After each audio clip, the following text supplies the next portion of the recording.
but I still don't know if they writing her.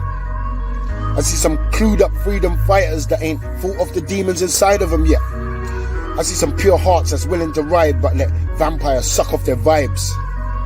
And I see people stand and unite, willing to fight for what they think was right. Badder, you gon' make it. Make what? After I ain't living in mansions, whips outside, people still ain't got. You must have thought that this was bars to riches, like I was interested in cars and trinkets. Let me chat to them. Lockdown 3, Tier 5, Episode 1, Scraggly who's done it again. I left last year with him staring down the barrel of my lyric gun, and this year I'd do it again. Listen to me, I will blaze all year, they don't know me good. Make sure you stay grounded, so I keep it hood. I bun the lyrical fire, I pour the lyrical petrol, and I stoke it all with the lyrical beech wood. Then I ain't gonna stop till my people them eat good. You can keep your vaccines, cause no one ain't sheeps. Look, there ain't no trust with my people and vaccines. If you know about Tuskegee, you know what that means. If you don't know, then you need to look that up. The Tuskegee experiment is where they lost all the trust. Now it's one earth, yeah, we've all got to live on it, so finding some common ground is a must. But it's like someone who lies and cheats and steals and murders and still wants you to forgive them. And we've got the capacity to forgive, but first you got to put your hands up, say sorry, admit that. Do not act like you never did that. In the courts you don't show remorse. What do? They sting that. Same thing here. Let's have the proper conversation. Stop acting like things is really fair. You see, this year, I swear, there's no apologizing. See this black right here? There's no compromising. Not one time will I take the bass out my voice. Who don't like it, you can just stay frightened. You can't tell the Pied Piper how to blow his pipe. You can't pick for the devil's advocate which side. You can't tell me how to live my life. I tell you how I live my life. I really don't care who don't like it. What's white privilege? Let's be real. Storming the Capitol without getting killed. If that was a bunch of black souls, there would have been a bunch of black funerals, bunch of black mothers pulling on the clothes, a bunch of black people screaming out. It ain't fair. White people stormed the building and just walked out of there. So if we're gonna talk, then let's talk proper. If not, allow me to continue this hip hop and the flow hot like red coal rocks and it won't stop. Last year was just a warm up. Now let's get it popping. I'ma use hip hop to do things they didn't realize. Teach your next generation, you ain't gotta fear, guys. You the most powerful thing on planet Earth. Young black queen, young black king. Know your worth. I give it to them like they've never had it. I take it old school, I drop the DA, let's just too bad it. The flow grab them and stank bad like rank cabbage. Now get to slapping this bad and rapping, you know what happens. I won't stop till it evens out. The best thing, the youngers is starting to believe it now.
I really feel like rapping. That brother is hard. He's hard. Them kind of lyrics, man. Jesus Christ. Oh my God, as that guy got me heated. He has got me, but he's not the only reason why I'm heated today. I'm heated today because I'm going to be talking to a pioneer. The brother is not just a pioneer, ladies and gentlemen. He's somebody who everybody stands on his shoulders. Believe it or not, you might not even think so. But when we finish talking to him, you will know. So how are we doing, people? How are we doing? And welcome to Keep It Real. My name is Rudi Lickwood. As you can see, I'm full of energy, full of energy and excited today. I am excited because I had to, you know what? I'll be real with you, yeah? I sent one message to this young man, yeah? And ordinarily, yeah, you expect certain people to dodge you, you know what I mean? Make you run up and down, run after them and all them kind of thing there. But when a man has made it and he knows he's secure in himself and he's humble within himself, yeah, he just gets back to you. No biggie, no well, boy, you know what I mean? I got this date, I got that boy, let me go and talk to my agent. You know what? You need to go and talk to my manager and all them kind of rubbish. You know what I mean? Because at the end of the day, we're all foundation. Yeah? We're all foundation. Yeah, we dip on the lockdown right about now. We're trying to connect with one another. We're trying to put the dots together. Do you get me? Yeah, and in the process of me writing my book on the history of Black British comedy, I'm trying to put the dots together. So the people that I'm interviewing are helping me to do that. You understand? So let me just talk to my people. Eshe, Mrs. Scoffrey, how you doing, baby? How you doing? Fire, she said. Fire, you know. Bun. You get me? Whoop, whoop. In comes Trevor, man. In comes Trevor. And seeing as Trevor's here, yeah, I love doing this. I love doing this because I feel that it's important that we understand we're a village and we work together. Yeah. So I love doing this. I really do. Hold on a minute. What me do? Hold on a minute. Oh, shit. No, I did, you know. I can't believe I did it. I got to go and find it and put it back, man. Trevor, I was just about to run your frigging promo, you know. I was just about to run it. I don't know what I did. Oh, see it, yes, sir. We love looking after young people and just basically helping them in their football development. The academies look after all the senior kids, all the elite kids, and we look after everyone else. The conveyor belt of talent coming from North to South isn't as frequent as South, West, East and North. So when we do have success stories, it's important that we use those as reference points to the younger people to make them know that where we come from, we can make it. This is where I'm comfortable. This is what gives me the most joy, watching them not being able to kick a ball, and then 6 months later they're able to do things they never envisioned them doing. A lot of people are focused on the footballer, and then when the talent doesn't manifest in the way that the coach may like it, goodbye. For us, no, that's the beginning. It's giving back to the community. I've been working for the community all my life, and this is a big part of it, just giving back.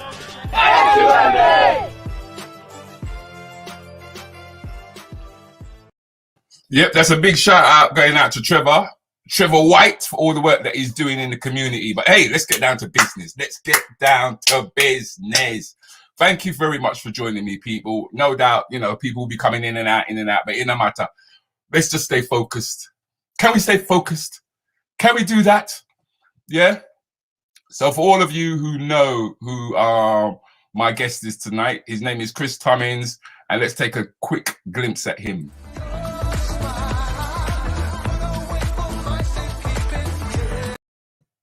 You know I hit the wrong button, innit? You know I hit the wrong button, don't you? Yeah. Where me put it? What did we do? Outro. Oh, here it is. Sorry about that.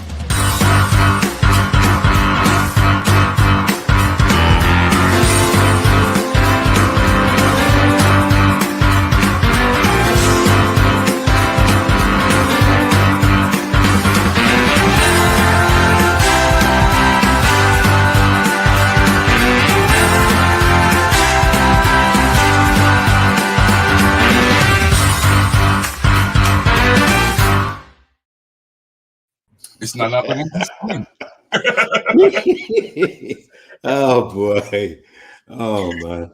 Hello everybody. How you doing, Rudi, man? I'm all right, man. I'm all right. I'm sitting here excited, being able to spend some time with you, bruv.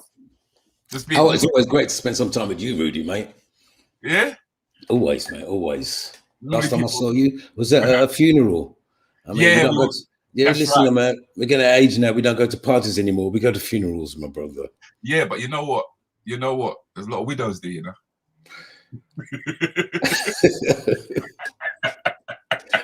I see where you're coming from there. There's a lot of widows there, rude boy, but all right. Let's hope we get them on the show today, then. And the thing is, right, you get people then who specialize in going to funerals. You know, the funeral specialists, them. Who only stand up because they know so there's food and drink and it's free. They're like, where the funeral there? Where the party there? Where the party there? And they don't even know the deceased, really. They don't know. all they see is a bunch of black people dressed up in white, yeah? So what they do, they run home, yeah, they go and get their little plastic cup, yeah? You know, you know, like when you used to go into a dance, yeah? Remember back in the day, you used to listen out for music.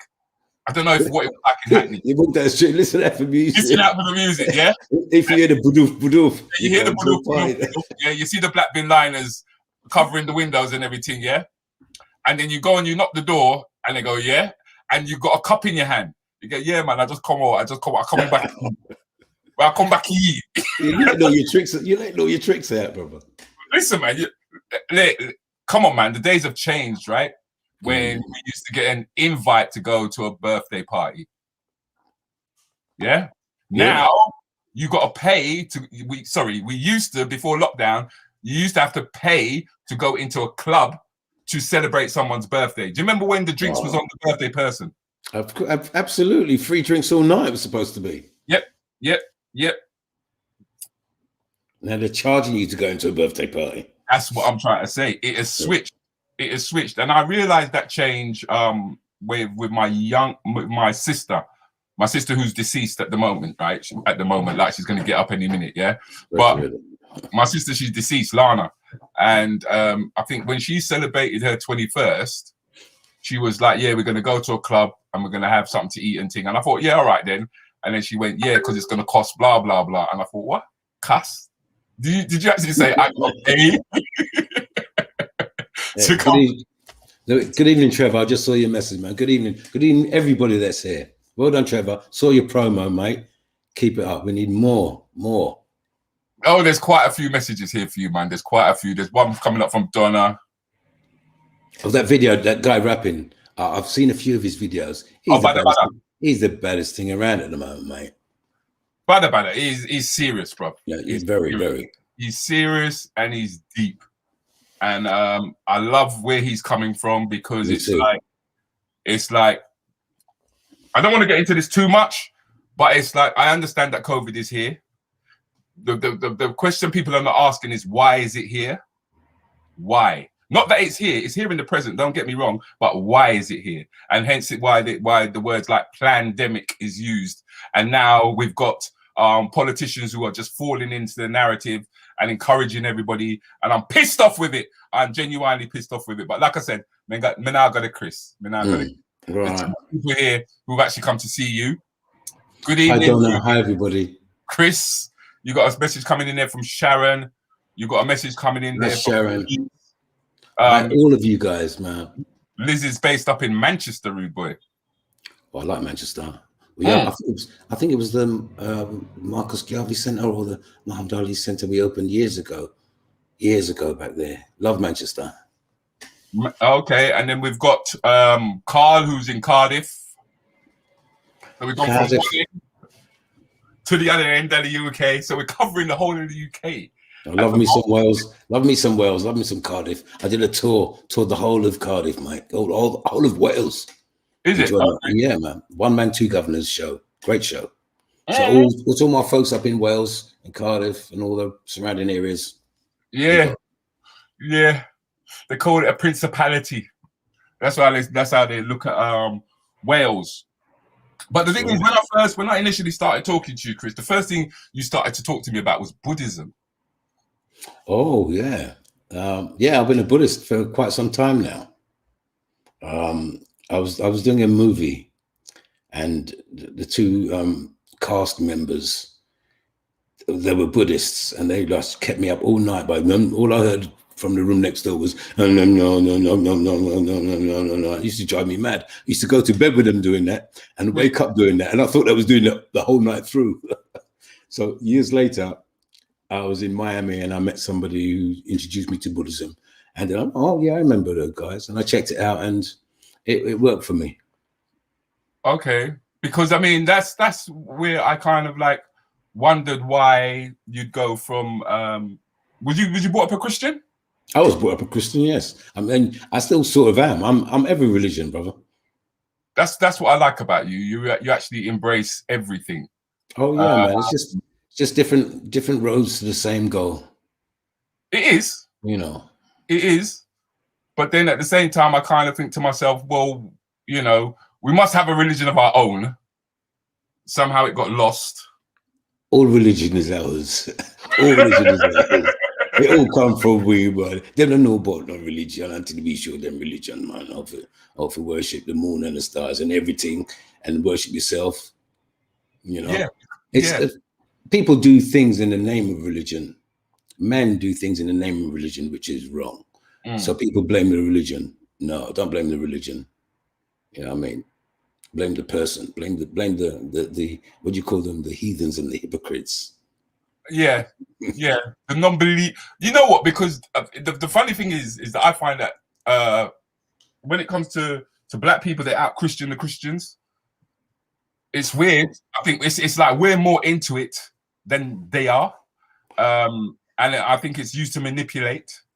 Yeah, well, I mean, they got it from us, and they've changed the rules and then teaching it back to us again. You know, we're well aware of that. Most of us are anyway. But it's it's a generational thing. That's what I was going to say, because I was going to say, are we? Because I mean, there's more Christian churches in the West Indies and Africa than there is on the bloody planet, mate.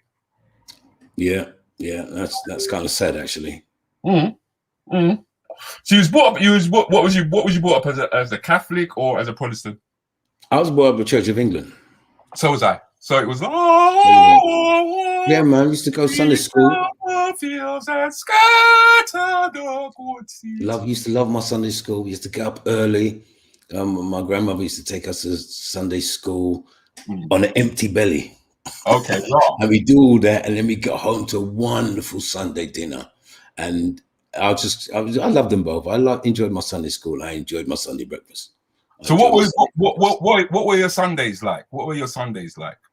Well, when I was a kid, my Sundays was wonderful, man. It was a wonderful time. I had a lovely childhood, church, home, and play. I guess I was a bit protected.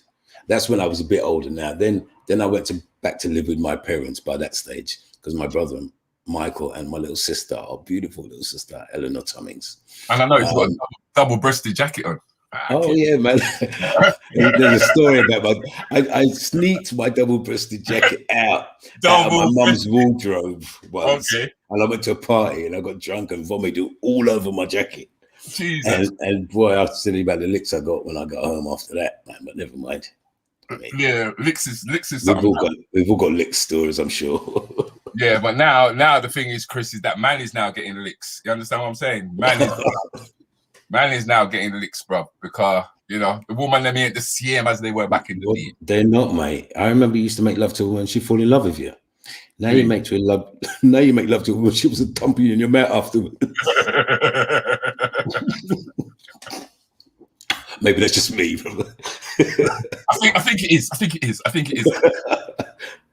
Good evening, in Broadway Boulevard. I was 18. Rotted. I'm not sure exactly what if she's mostly referring to something we must have said earlier. Carl is saying that he Sunday school was great for him. Oh yeah. Sunday school was great. I think it was more exciting if you went to a West Indian church, because I didn't go to a West Indian church. I didn't know you could have a band in a choir. I never knew.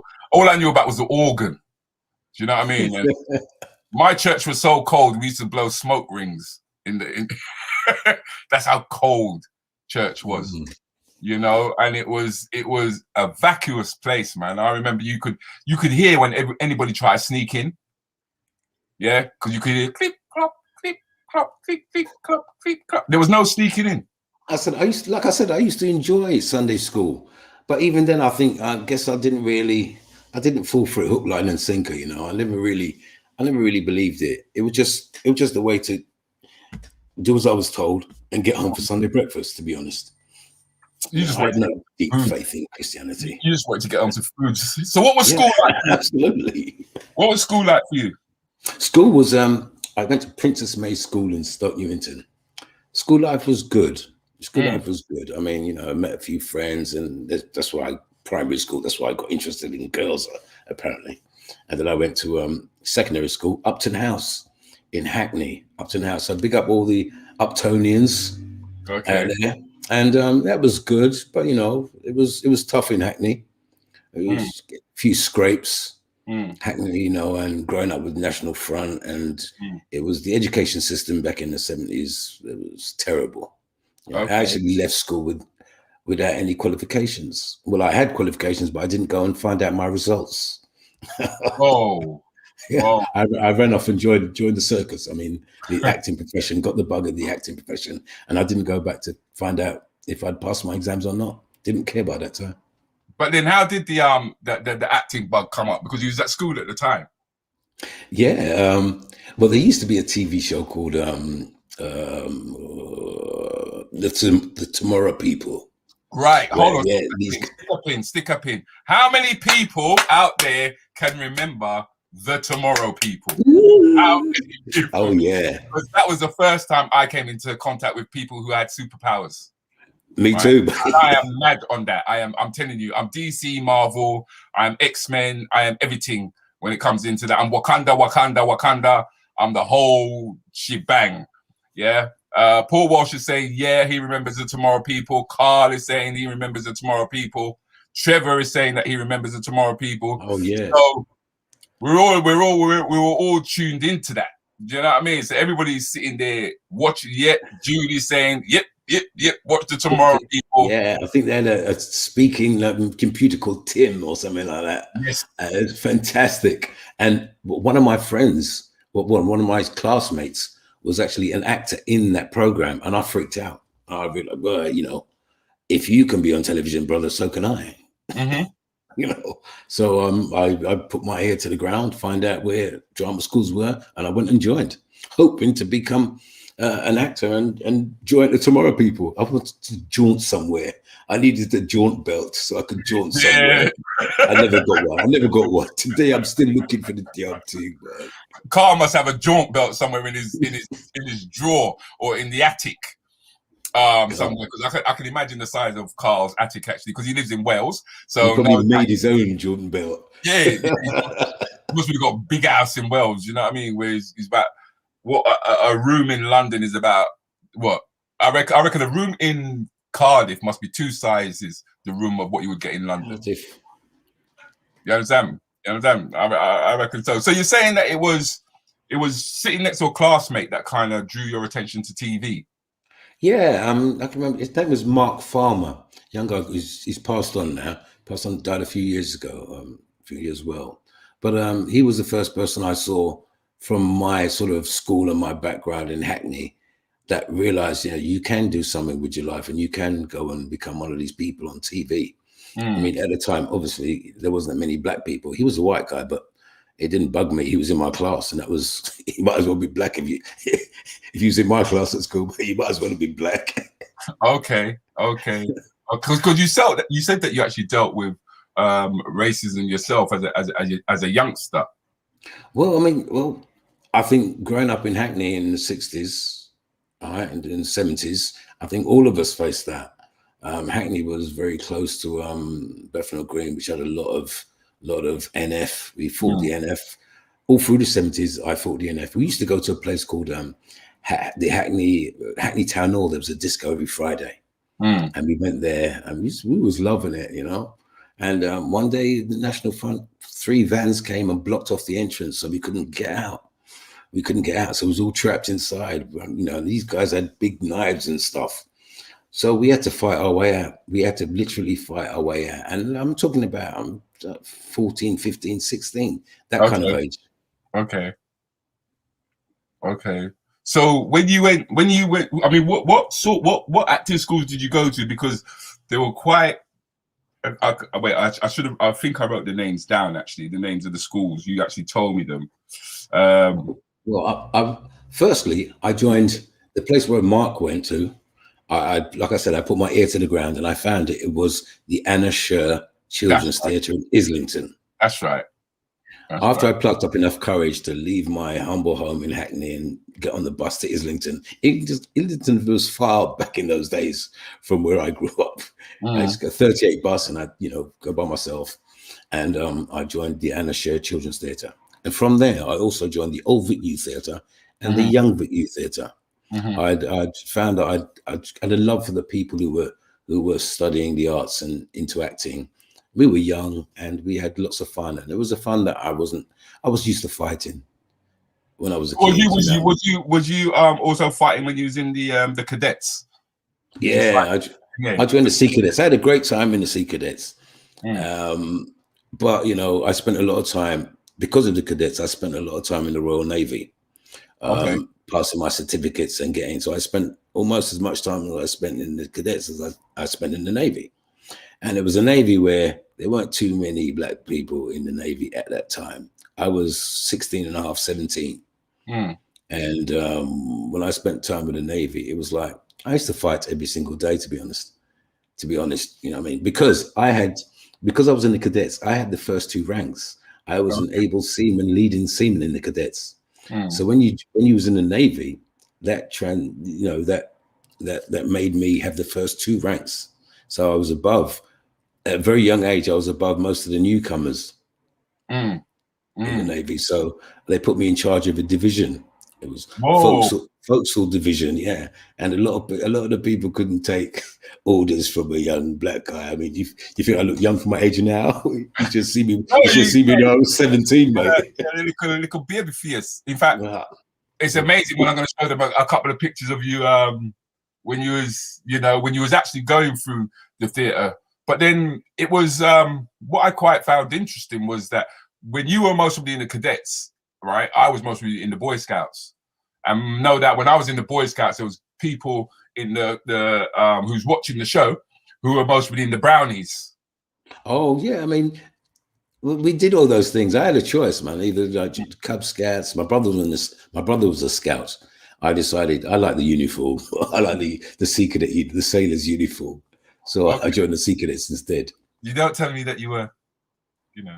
No, not I, man. Not I. Not even. I'll tell you what. People did accuse me, but you know, everybody in Hackney. I had my ear pierced when I was 13. Right. My aunties thought it was really cool, a young guy, so I get my ear pierced. I was the only guy in Hackney to have an ear pierced. So everybody on the street goes, "Oh man, I think he's gay. I think he's gay." Then I joined up with the Navy and the Sea Cadets and had this uniform. So everyone goes, "Oh man, he's definitely gay." And then I started acting, and everybody said, "I tell you, definitely." But the whole society is speculating that you're gay. Well, what can you do about it? Yeah, I'm not, but who cares? Yeah, I mean, I've got Denise here, who's really wants to talk to you. From what I can see, hi, Denise. We will get to it. Trust me, Denise. We will get to it. She says that the show I'll never forget Chris with is with Malcolm Fredericks. I think it was Blouse and Skirts. No, it was Get Up, Stand Up. Get Up, Stand Up. Okay, don't worry. Yes, it was a Christmas sketch show. Yeah. There was a carol singing in reggae. I remember some of it. Probably got this bit wrong. I laughed till I weak. Enough respect. I hear you saying, "Is that rice and peas you're cooking?" Don't know if that some of that rings a bell, because I know she's grabbing bits and pieces from the past. I remember that. It was Jungle Ragga, Christmas Jungle Ragga Merry Greetings. I can't remember the lyrics, but all 3 of us. I think Malcolm played Mark Morrison. I was some other Genlock star or something, and Angela Marr played Patra, and we'd knock up people's doors and start Jungle Ragga Merry Christmas Greetings and sing, and they just look at us and basically shut the door in our faces. I'm not surprised. Julie is saying to you that Chris and Navy good for you. Boy, yeah, it was good for me. Yeah. You know, are you aware of Nevada Cato from Arima? I remember the band Arima. He's one of the. Was he the lead singer? He's one of the. No, that's Leroy. I think Leroy was the lead singer. Well, I used to love Arima, man. Back in the early 80s and mid 80s. See, the 80s was good, man. We had things to do. We had youth centers to go to. We had, you know, all of these things were available. And I think when Margaret Thatcher came in, everything they said we're now living in a classless society, and then all the classrooms started closing down. That's what I can remember. That was going on at the time. Effie is saying she was in the Brownies and the Guides, the Girl Guides. Solid background there. No wonder she's a well-rounded person. And Denise is accusing you of smoking weed. Lad, it was funny. The song was hard. The Harold Ian just sing. Yeah. What's that burning? I smell ganja. Lad, it was funny. The song was hard. No, you're too funny, Denise. You are too funny. Introducing too funny, man. So it was it was as you said, it was an acting school that you went to. The Hampshire Children's Theatre, the Old Vic Youth Theatre, and the Young Vic Youth Theatre. Right. Meeting wonderful people from different walks of life, the black, white, and that just gave me a better understanding about people. Okay. And it changed my temperament because I was a fighter before then. Okay. And I didn't want to really. It came at the right time, acting, because I would have went down another road. No, it's easy. I was little. I'm a short guy, you know what I mean? And you know what I say about the Napoleon syndrome. Short guys have to big up their chest, man, or we get stamped upon. Do you know what I mean? So I spent my young days fighting anybody who like treated me bad, or on the National Front, lots of white word. Yeah.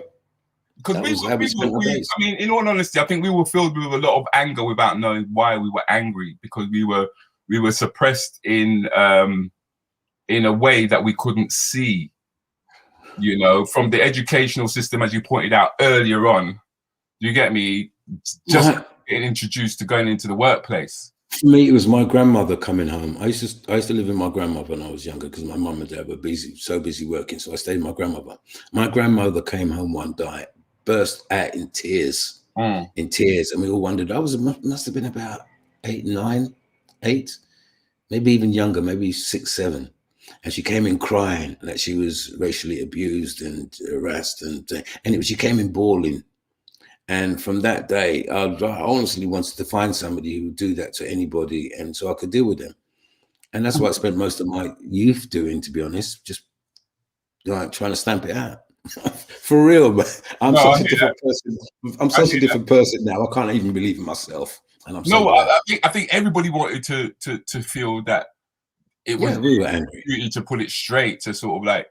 I mean, that's one of the reasons why I went into comedy, was to voice this in a way that people would find it palatable, you get me, and I could take on the ras that was going on around me and talk about it, and countless amount of times you're being told that you've got a chip on your shoulder, you've got a chip on your shoulder, you've got a chip on your shoulder. Unlike yourself, I wasn't that fortunate in the sense that you managed to meet up with a set of people. That was wow, man. That's the great Trevor Layard from Beefy in Babylon and Quadrophenia. The amazing Ulrich Riley, who's in between Trevor and Victor. And now he's directing one of the favorite programs in the world at the moment, which is Bridgerton. He's one of the directors on Bridgerton, if not the director. And of course, Victor Romero Evans, the great Victor Romero Evans, and myself, with enough rings on my hand to like, I love fake gold rings on my hand. I think one real sovereign there. You weren't the only one with fake gold rings, mate. There's quite a lot of us who were walking around at the time with. But that's a classic picture, actually. That's a very classic picture, because if you look at our faces in our minds, we were going to do something with this acting profession. We knew that we were going to change that, because we were young, and we'd never seen people as young as us on TV. There was Brinsley Ford in Double Deckers, and that's right. But he was a singleton. And then, like, at this age, we'd already spent years at drama schools and drama clubs by this age, so we knew what we were doing. So we were going to take on this establishment. And that was the first. We did a show called Welcome Home, Jacko. It was about 4 young rusters, and the world had never seen anything like it. Written by the great Mustapha Matura and Farrukh Dhondy. Mustapha Matura passed on last year, God rest his soul. But he was one of the writers in No Problem, and he wrote my first ever show. This is what everybody's waiting to hear you talk about. I know, because I can see it in the comments. Trust me, bro. They're waiting because you spoke about the 2 writers, which was brought together by Charlie Hanson, if I'm correct. Yeah. Well, Charlie brought Mustapha. Mustapha Matura from Trinidad, a young writer from Trinidad. He'd written a play called Playboy of the Western World, Playboy of the West Indies, which is an adaptation of Playboy of the Western World. And we'd formed a company where the first show was Welcome Home Jacko. Okay. Now, the second writer, Mustapha Matura, it was Farrukh Dhondy, and he'd written mine and Victor's first ever TV appearance in a play called Maids, in a TV show called Maids the Mad Shooter. Okay. So we heard that Farrukh Dhondy, and he'd written a book called Come to Mecca as well. He was a teacher in South London, and he was giving a lecture. So me and Victor got the parts in this show that he's written. So we went to his lecture and introduced ourselves as the characters that he wrote, right? And he freaked out, you know. And then he realized, these are the actors, the young actors that are going to be playing the part. So we said to him, yeah, we're the guys, but we also have a theatre company of our own, and we'd like you to write our second show. Tell them the name of the theatre company. The theatre company was the Black Theatre Co-operative. Okay, because that's a big name, blood. That's a big name. That's a big name that you just mentioned there. You know, I mean, the people that were coming through there. Tell us. Yeah, so we asked him to join our company, and he joined, and he wrote the second show, Mama Dragon. Now, the first show, me and Victor actually signed the papers and registered the company, and that meant we could give ourselves 2 equity tickets, which means we now professional actors. Right, you're thespians now. Yeah. So now every year we'd had 2 more equity tickets to give out. So we thought, you know, we're a Black Theatre Co-operative. We'll try and bring along young other Black artists as well. And Steve Woodcock was one, and Vass Blackwood was another. Did you hear that name, ladies and gentlemen? All right. Yeah. All right. Now, of course, there was other actresses and actors that were already busy and working, like Judith Jacobs, for example, right? She was to me, she was a major star because she had done a program called Angels, and she was a nurse. And, you know, very young, and she hasn't changed a bit. She still looks young, Judith. And when she was around, we called her in the company as well. And yeah, we was collective. We were trying to raise good Black talent as well. But you tried to raise, you did raise, not yeah, try. We did a good job. We did a good job. The company ran for years, and it was not only backstage, it was on stage and backstage. People, you know, we had stage managers, and it was great that but it was, even though it was called Black Theatre Co-operative, there was the odd, you know, we had the odd costume designer who was white, the odd stage manager who was white, but it was a proper mix. But the title was Black Theatre Co-operative, and we were doing plays that affected our community and about our community. And that was very early, 1981, I think the company started. Whoa. And we'd done about 3-4 plays, and then London Weekend Television approached us and said, would we like to do a TV show? Okay. And that was the birth of No Problem. Yeah, that was the one there. That's the birth, man. That is the birth. You heard the history. Okay. People say that Mustapha Matura and Farrukh Dhondy wrote No Problem. They did, but we locked ourselves away in above a pub in Swiss Cottage, and we improvised and we hashed out different ideas, and we done lots of different scenarios and scenes. And of course, they wrote what we presented to them. And it was the young actress called Shokwe Shadende. She played Terry. She came in with the names of all the characters, and the final decision was we're going to go with her idea. So well done, Shokwe. It's to you, my love. Now called Fumi. Is she in the photograph? Yeah, she's the one with she's the one with the hat, the very prim hat. She was the model, the tall model. Name is Prim and Proper. Oh, that's the one. Yeah, we had a mixture. We had a different someone for everyone in that show. Fun years, great years. And look how young you look. You look like a baby bride. Oh, prepubescent, mate. It's like, it's hard to even look at their pictures there, but great times associated with those times. I can imagine, bro. I can imagine. I'm just gutted that I wasn't really a part of that, because I must admit it just wasn't in my mind at the time to even think or consider to consider acting. But then once you got into No Problems, right? I will assume it became a problem because now you become a black superstar. Well, I wouldn't say a superstar, but we No, were in like, the eyes of black British people, you are a black superstar because we didn't have well, no, all right. I was maybe a black celebrity because we had a show. I remember doing we turned up. Musical Youth were really big ones at a time with their Pastor Dutchy song, and the I think it was our first outing out as a whole group at an occasion.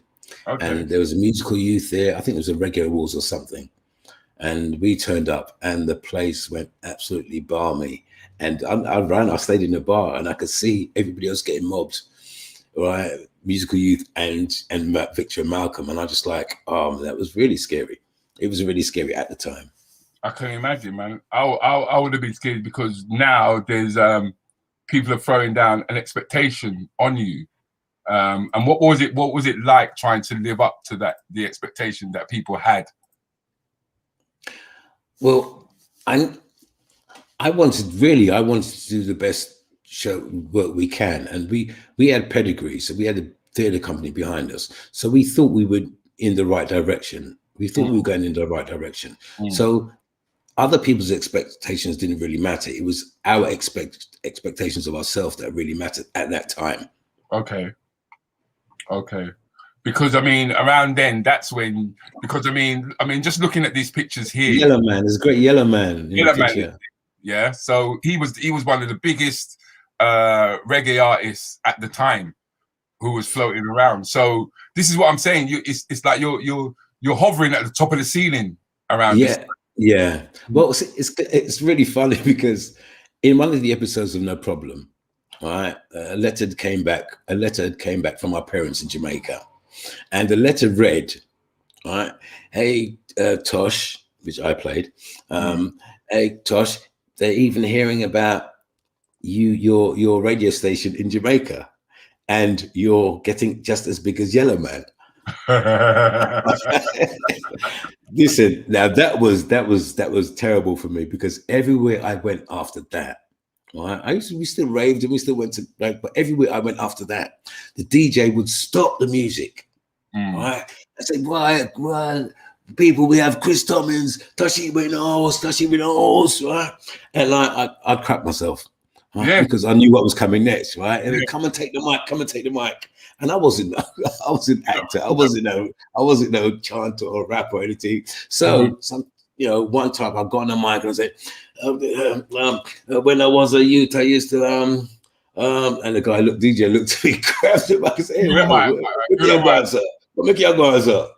I crumbled. Okay.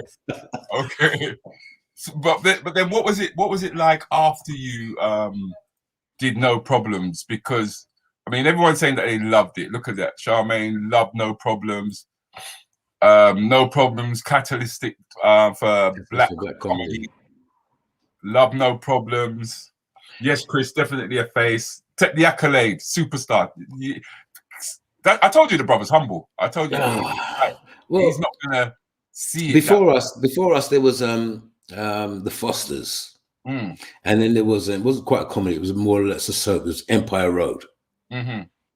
But we were the first to have a proper, real speaking to the streets.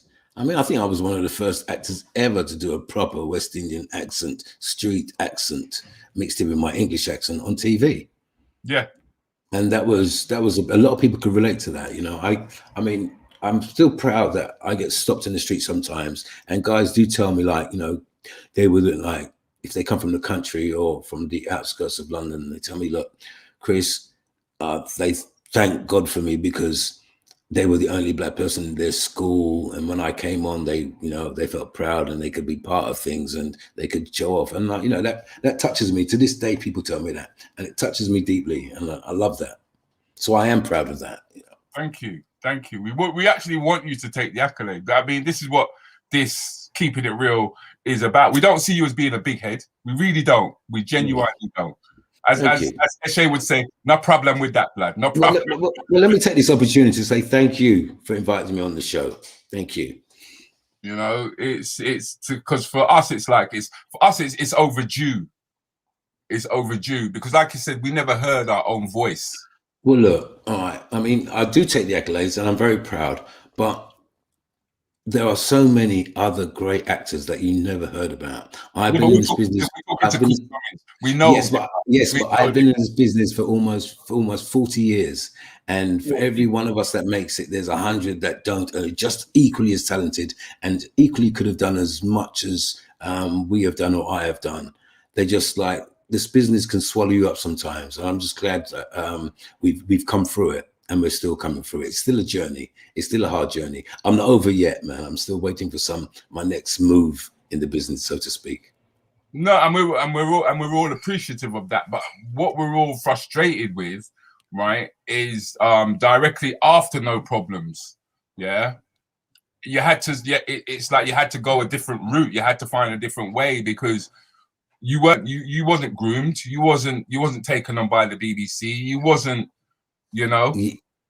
Yeah, I mean, it's see, well, in those days, see, well, we were just Jamaican family as well, you know. I mean, Jamaican families on TV, we're at the bottom of the list, really, to be honest. And you find with white actors, they were, you know, if you made a name for yourself, you were sort of groomed, you were looked after, you were put into other shows so you could build. Now, we did that, but we did that by ourselves, by our real talent. Nobody nurtured us. Nobody looked after us. That's the word I'm looking for. And that's one of the reasons we had to keep the Black Theatre Co-operative going, so we could nurture and do our own thing. Mind you, at that time, I don't think I wasn't really that interested in being nurtured, because I was well aware that we needed to keep our own Black Theatre Co-operative and tell our stories. And our stories weren't being represented on TV, and I didn't think we looked for them. Now it's different. Now we're looking for our stories to be represented on TV. Okay. Back then it was like, no, it's not going to be on TV. There's no way, but we will do it on stage. And that is the route we came. Because the thing is that that's where you kind of went off, because like after No Problems and everything came out, and then the posse exploded. Yeah. But you weren't in the posse. No, to this day, I'm still gutted I wasn't in the posse, because I went to almost every show they did. Right. I don't think they think I was funny at the time or something, man. Okay. I heard that, you know, but like it was, I think it was fantastic. It was Eddie Nestor, right? Eddie Nestor, me and Eddie went to the same school. He was a year younger than me at school, right? Yeah. And he was a fantastic, I don't know why he still doesn't act, because I think Eddie is a don in the acting game. Because he's a dickhead, that's why he doesn't act. I'm sure he is, but that's not the point. No, he was always. I know he can take it, but the thing is that you spent a lot of time in theatre. Yeah, right? And this is what a lot of people didn't know. Well, people think if you're not on television, you're dead. No, I was traveling the world. I'm traveling the world doing theatre, touring the world, doing lots of theatre, lots of plays with other companies and stuff. And I was getting, you know, I was learning my craft basically. Oh, what a photograph, please. Yeah, I love this photograph. Yeah, some kind of leather crazy hat I had on. That's a great episode where our heritage was this great big mansion that was cheated out of us, and our family went back to claim our iron hall, our residence, our country seat, basically. It never worked out, but it was a great episode. Yeah, but then there's also the film Water, starring Michael Caine and Billy Connolly. Great. They actually asked me to play after No Problem. They asked me to play the DJ in that film, and the DJ was played by Jimmy. He was the American actor. He was in The Good Times. Jimmy Walker. Yeah, I remember. And I remember I looked at the director and said, look, man, I've just spent like 4 years on TV playing a DJ. What I want to do is that part. Right? And then, like, you know, they basically looked at me and laughed. And then for some reason, 2 days later, they called me back and said, yeah, you can have the part you wanted. And I was like, wow, that's fantastic. Well, let me stop you. I want to show them a clip of you in that movie. Yeah. Wait, hold on. Look it up. You show them the clip. Let me just share my screen. I have to share my screen in order to do this. Because you actually sang with Billy Connolly, if I'm correct. Yeah, there's Billy, Eric Clapton and George Harrison and Ringo Starr from the Beatles.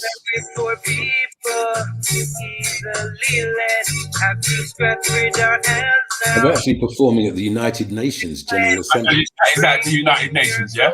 Yeah. The way things are going, we'd be better off dead. We want our freedom. Yeah, we still want our freedom. It was filmed in St. Lucia, beautiful island. We want our freedom. All right. And we're still a ball for with freedom. We're still a ball. Yeah, boy. Listen, we filmed it a month in St. Lucia and a month in Devon and Bristol, and we put up fiberglass palm trees to make it look like it was the Caribbean, and it worked. Okay.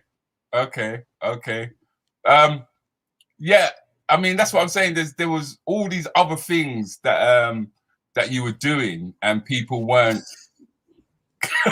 just what you're getting up to. That character is from Get Up, Stand Up, and I worked with that character was in a scene with the great late Darcus Howe.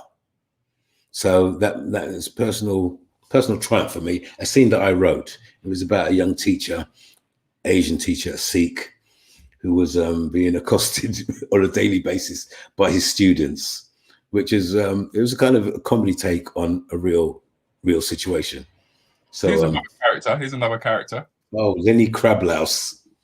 Not Lenny Kravitz, Lenny Crablouse.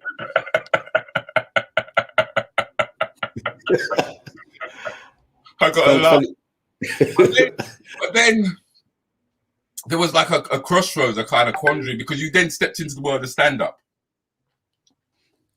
Yeah? Yeah, I'd gone out with your locks and you came into the world of stand-up. Well, it was funny because I'd left England for a while.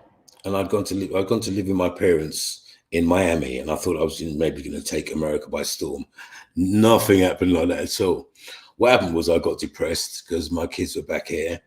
And mind you, can I take this time to shout out to my kids, Leanne, Craig, my grandkids, Eleni, Marley Moon, Renea Sunshine. Love you lots.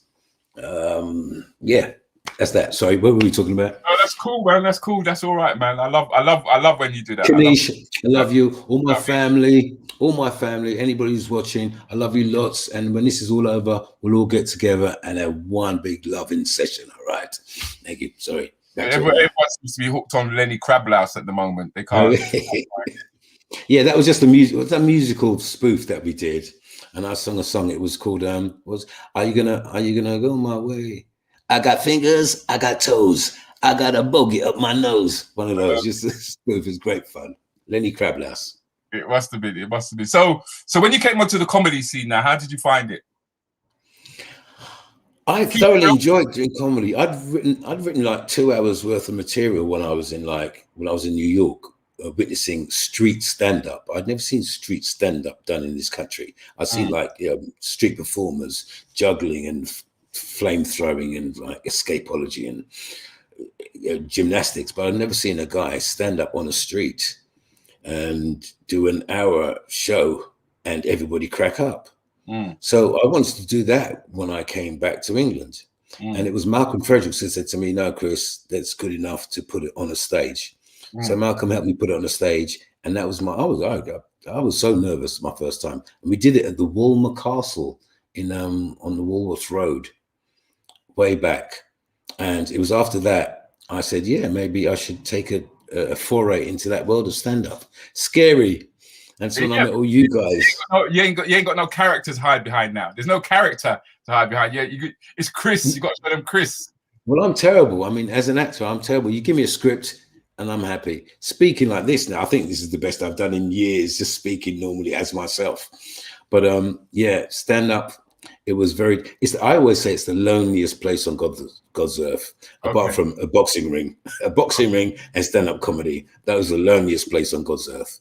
And yeah, I'm like that. I'll put myself into deep waters and see if I can swim out. And that's basically what I did. Yeah, but then the thing is, because this you don't allow no one to define you. This is what I find quite interesting about you. You've gone from an actor, obviously you've got a singing background, which we'll cover a bit later, and then you went into stand-up. You know what I mean? And you didn't stop there, because you continued learning. Well, it's oh God, yeah. Well, listen, you can express. It's all about expressing yourself, you know. And I didn't think I was. In fact, a comedian was like almost a terrible word in our house. My dad used to say, "Well, you think you're some kind of comedian?" You know what I mean? And like, it wasn't the thing to be in our house. Okay. But it wasn't until I went to New York and realized, wow, man, I saw Richard Pryor's live in concert when I was young. And a whole movie of one man standing up, talking about stuff, I thought was totally inspiring. And then when I realized that the guy was doing it street performing, I realized, well, maybe I could do it too. And there's only one way to find it if I could do it. Was you trying to hypnotize the audience? What was you trying to do, man? Yeah.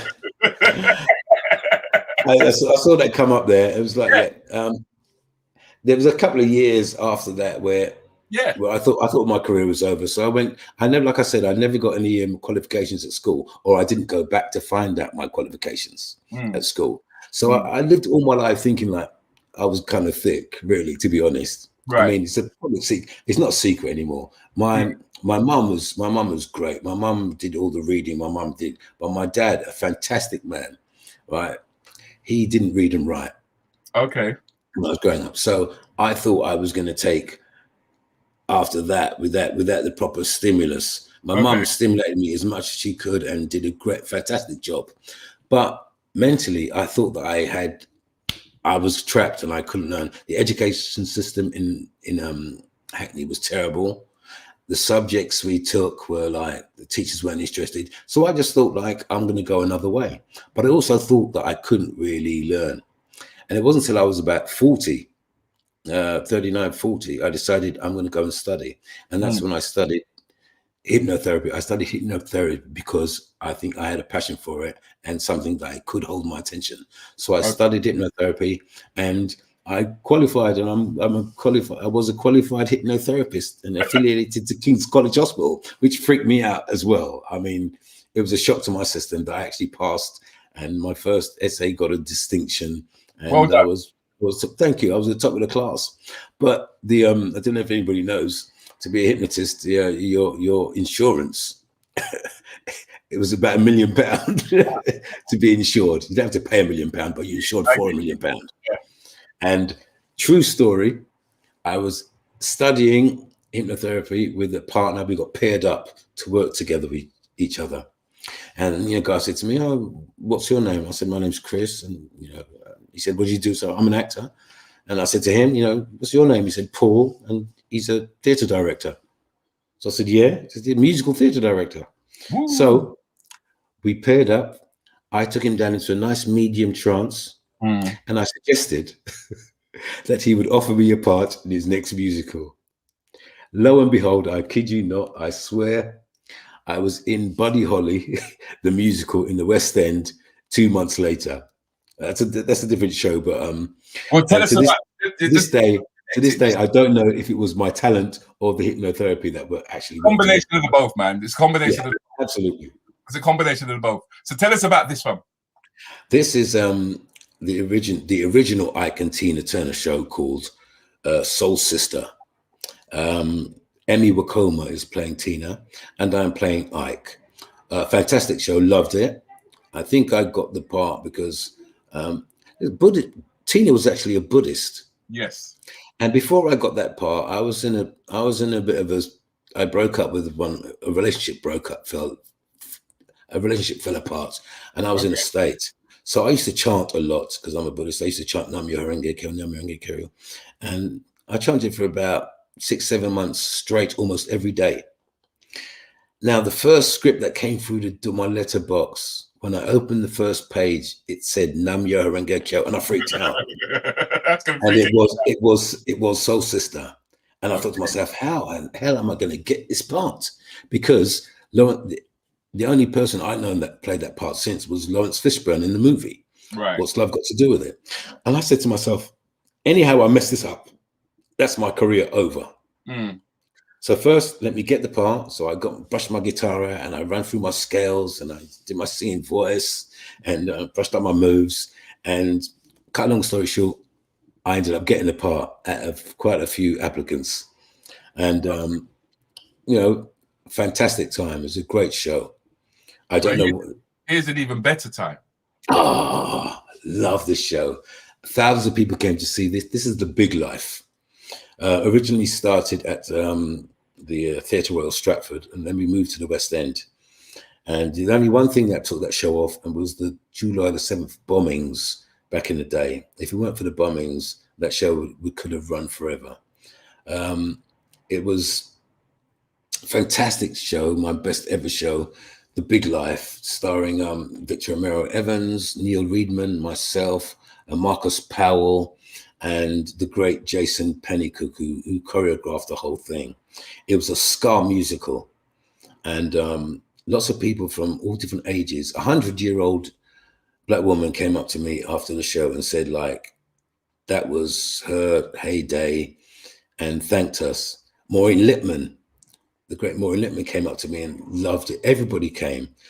Sherry Blair came into my dressing room, burst in when I was almost half naked, and said how much she loved the show. Everybody loved that show as much as we did. Mm. Yeah. It's a shame that it couldn't run. But then once again, Chris, you don't stop there, do you? You then find another string to your bow. Ah, my bamboo saxophones. Yeah, I started making these wonderful bamboo instruments. They look like a flute, but they sound like a saxophone. Yeah, the company is called Gold Star Bamboo Sax.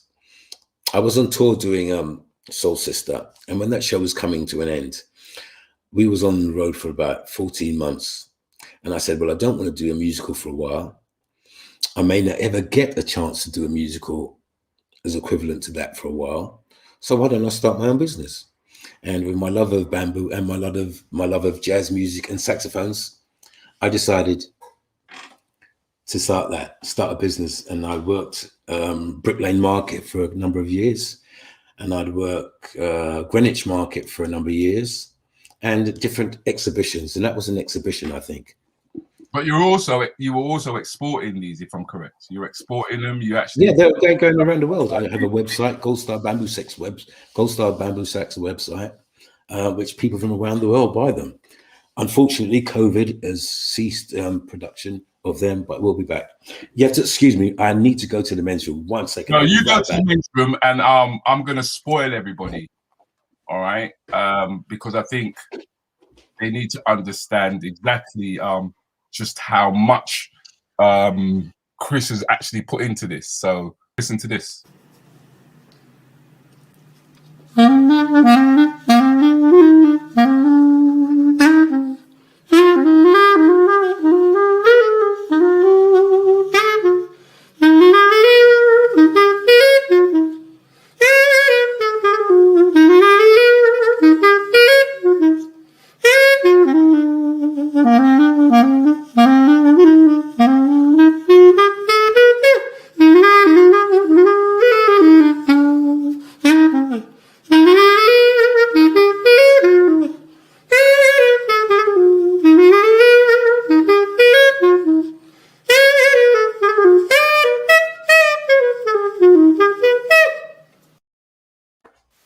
That's Chris playing the instrument that he makes. Humble apologies. No, that's all right. I hope you didn't hear any sound. I hope you didn't hear any sound effects while that was going. No, we didn't hear it. Humble apologies. That is why people don't drink beer while they're doing interviews. All right. That's why I like the children. Humble apologies. The chilled environment that we're in. But I actually just now played your clip from the bamboo sax. that has got over 140,000 hits on YouTube. Oh wow! I'm the one in the tunnel in Reading. No. Which one was that? No. This one. Solid one. Yeah, man. Miles Davis tune, I think it was. That was the one I actually played. Oh wow! Yeah, that was the comments that I read in that was phenomenal. It's the first time there was people who were saying it's the first time I've heard somebody play the instrument correctly and it doesn't sound like a recorder. Yeah, I mean, it was my absolute dedication to make that little piece of stick sound like a bamboo sax rather than a flute. It takes a tenor saxophone reed and a soprano sax ligature that keeps the reed in place. Okay. So all it needs is dedication. I once saw a guy put a guitar on the floor. He was a thalidomide, so he had no arms. Okay. And he got his shoes and socks off, put the guitar on the floor, and played the hell out of the guitar. So really, I said to myself, well, look, with all my digits of my fingers and toes, if I apply myself, I could make magic. And I listened to lots of jazz albums, and I tried to copy them on the stick. And it keeps me busy in lockdown time, and it keeps me aiming forward to my goal, which is to make that stick sound like a saxophone. And it's worked. And people are actually buying them. But don't worry, folks, they will be back. I will be making them very, very soon. It's not a clarinet, it's a bamboo sax. Okay. And on that note, ladies and gentlemen, I have to say that we've run out of time. Keeping it real. Yeah, man. I know we were just getting warm, Chris. I know we were absolutely. I want to show everybody another string to your bow, right? That people are not really 100% au fait with. All right. Normally when I end my show, I end it with Nevada Cater, right? He always ends my show from Arima. He always ends my show. I'm sorry, Denise. I'm sorry. Yes, time is up, darling. Time is up. All right. I normally. Bye, everybody. Thanks for tuning in, everyone. But I think this is going to be a treat for everybody because I don't normally end my shows like this, but on this occasion, I'm going to. So I'd like you to say your last words, really, to everybody who's tuning in. Yeah, I really do appreciate everybody supporting the great Rudi Lickwood and listening to me rant on about myself and my time. So thank you. Keep tuning into to Rudi. It's hopefully you'll have me back one day when I've got something new to report. No, I'm sure you're going to have plenty to report. But on this note, ladies and gentlemen, please do subscribe. Please do hit the like button. Please do share. Like. Love you, Zelly, my granddaughter Zelly. Next week, my guest is going to be Paul Walton. He's somebody that I met, and it's quite inspiring to me. It'll be a surprise to you guys anyway. But this is worth watching right to the end. Trust me on that one, yeah? Trust me on that one. Okay.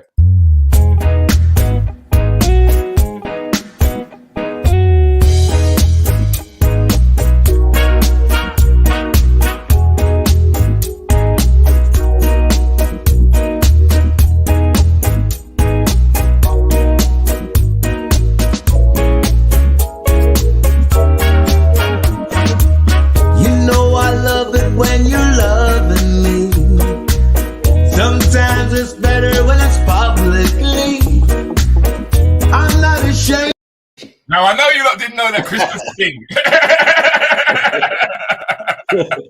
That's a cover of John Legend tune. Bad this tune. This can sing as well. Thank you very much and good night, people.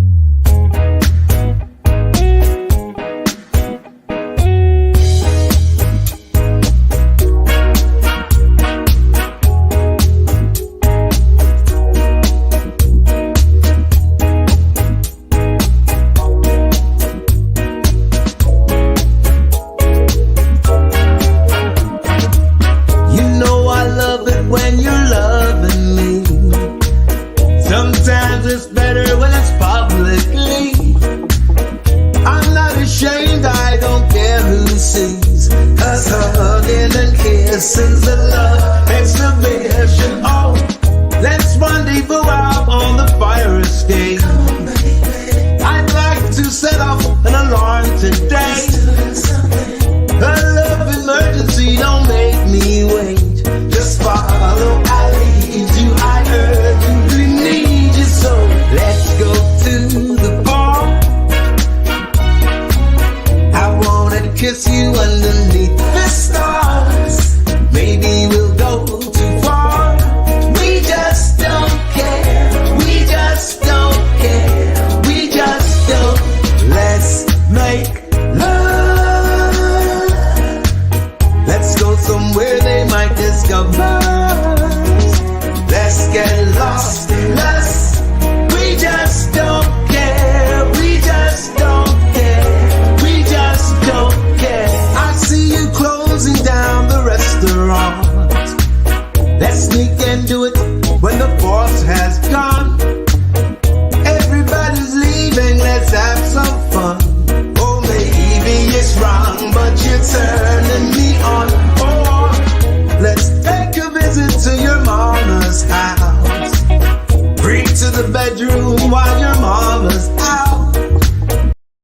Wheel and come again. Wheel and come Well again. done, Wheel and baby. come again. Surprised me with that, mate.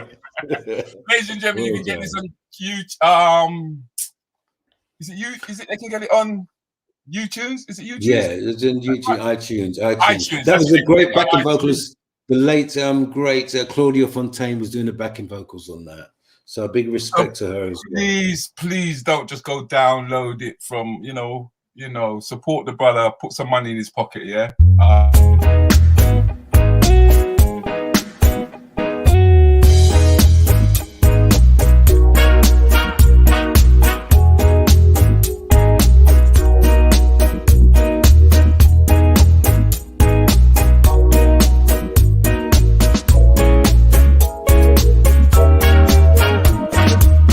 You know I love it when you're loving me.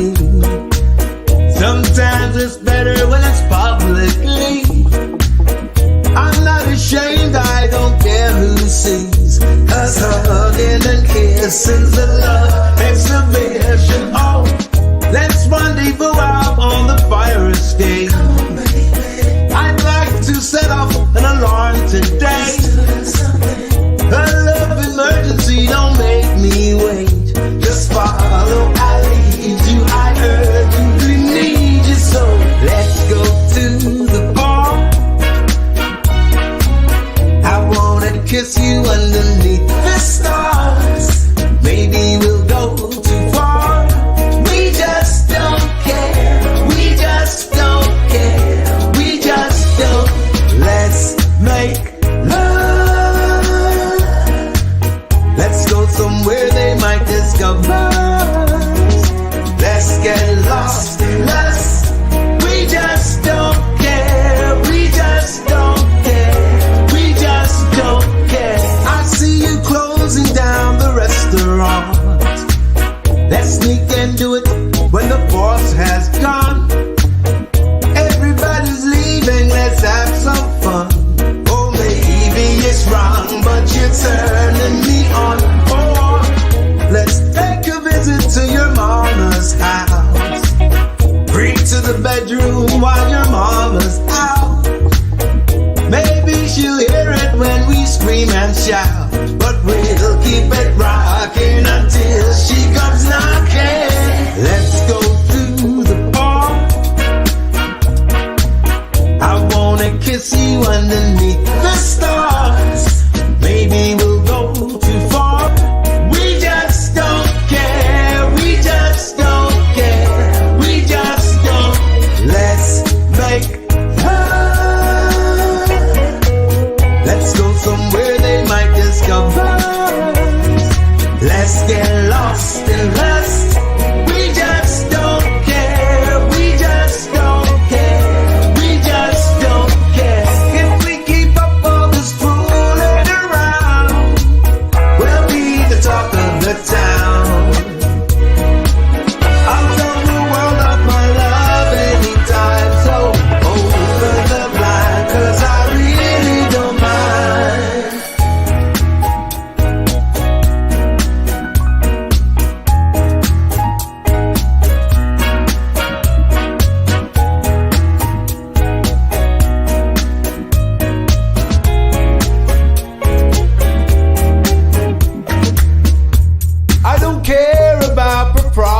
party.